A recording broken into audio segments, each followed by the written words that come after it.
Gianluigi Donnarumma in questi mesi ha maturato una scelta importante a livello professionale, quella di rimanere al Milan. Si trova bene ed è sereno e spera ovviamente di vestire la maglia rossonera a lungo. Ma se dal punto di vista personale il Milan resta la sua priorità, c'è da smaltire al più presto il problema del rinnovo contrattuale. La sua posizione resta fortemente in bilico a causa dell'ingaggio pesante e non in linea con la strada intrapresa dal Milan di Ivan Gazidis. Donnarumma percepisce attualmente uno stipendio da 6 milioni di euro netti, il doppio rispetto al tetto ingaggi fissato dal club, attorno ai 2 milioni e mezzo o massimo 3 per i giocatori acquistati nelle ultime sessioni di mercato. Il Milan è davanti ad un bivio: rinnovare a cifre elevate o vendere il giocatore più importante e rappresentativo della rosa. Nel primo caso la società dovrà fronteggiare una spesa enorme per il bilancio, ma potrà contare su un portiere di sicura affidabilità. L'opzione B è cercare di trovare il miglior offerente per ricavare la cifra più alta per un giocatore in scadenza tra 12 mesi. I rossoneri però dovranno mettere anche in conto che con la crisi portata dal coronavirus si svaluterà il prezzo del portiere inevitabilmente al ribasso e dunque rischierebbe così di vendere Gigio per una somma irrisoria.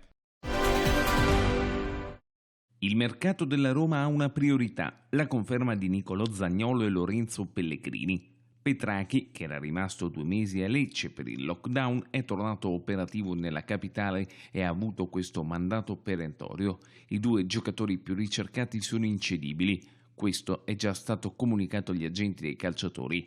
Il direttore sportivo ha il gravoso compito di fare plusvalenze con altri giocatori, deve liberarsi di quelli in esubero con la collaborazione di Franco Baldini, tornato in prima linea e che resterà fino a quando Pallotta sarà presidente. Il tecnico Fonseca è contento dell'attuale rosa, ma spera per la prossima stagione di aggiungere esperienza. Bonaventura e Pedro sono 2 priorità.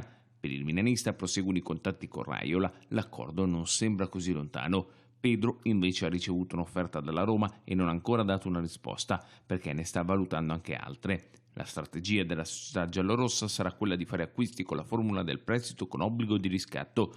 Le plusvalenze principali riguarderanno Under e Kluivert. Per il turco è confermato l'interesse dell'Atalanta, mentre l'olandese ha molto mercato in Inghilterra. Gennaro Gattuso, come tanti italiani, ha atteso la fine della fase 1 per recarsi dal barbiere e tagliarsi così i capelli. L'allenatore del Napoli, che dopo la quarantena aveva mostrato un look selvaggio in uno scatto diventato subito virale, si è finalmente recato dal parrucchiere per poter dire addio alla chioma fluente. Come Callejon e Meret prima di lui, il tecnico azzurro ha messo in mostra un taglio più estivo e ordinato.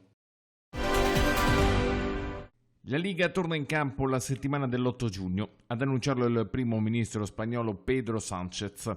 Il campionato iberico era fermo dal 23 marzo. La Spagna ha fatto quel che doveva e ora si aprono nuovi orizzonti per tutti. È arrivato il momento di riprendere le nostre attività e l'8 giugno tornerà il calcio. Soddisfazione da parte del numero 1 del campionato spagnolo, Javier Tebas.